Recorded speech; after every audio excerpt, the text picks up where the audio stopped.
حالتون چطوره؟ امیدوارم که حالتون خیلی خوب باشه و اول هفته خیلی خوبی رو گذرونده باشید.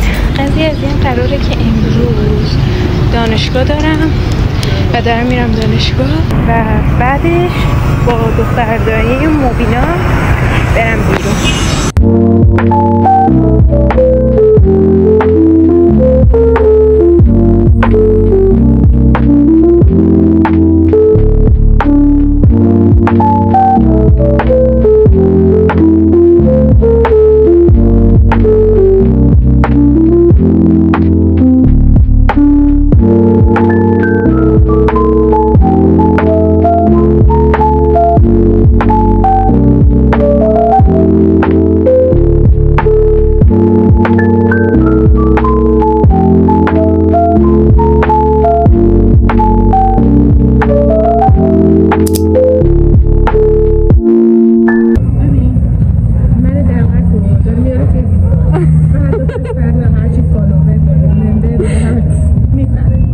نه بابا اصلا چنین چیزی نیست.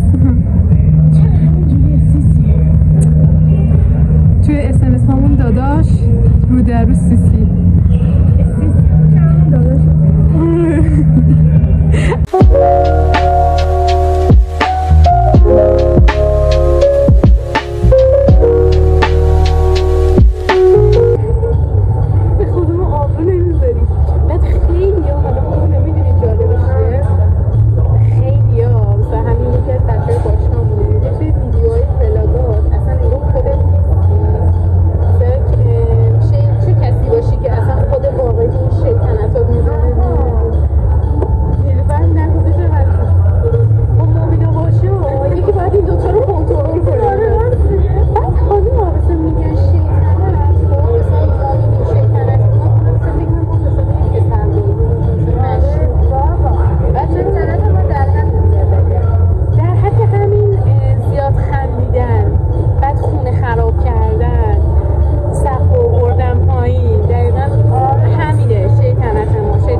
دانشگاه، یعنی اون قرآن بیشتر برای دانشگاه.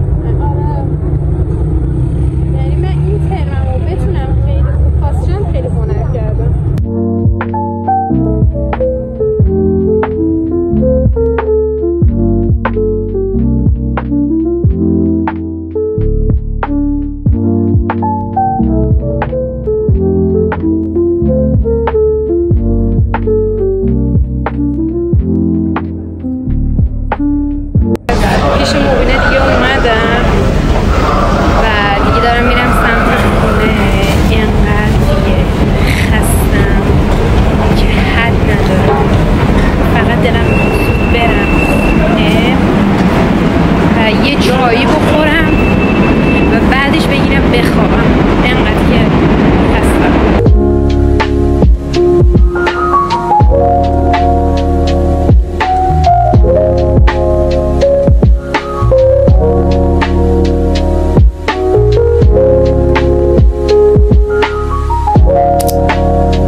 چطوره؟ امیدوارم که حالتون خیلی خوب باشه و هفته خیلی خوبی رو گذرونده باشید. با نیلوفر امروز باشگاه داشتیم، رفتیم باشگاه. الان تمرین تموم شده.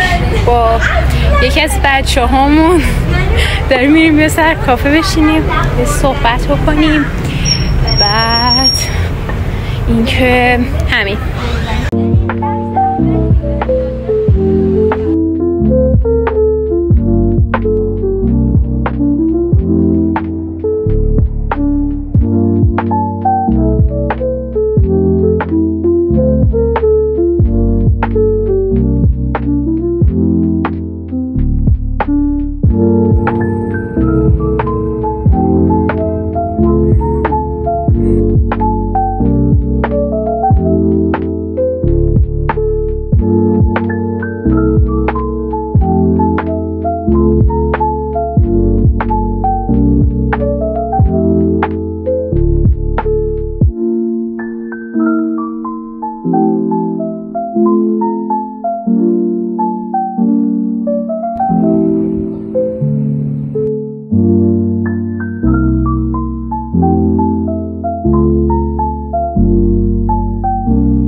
آره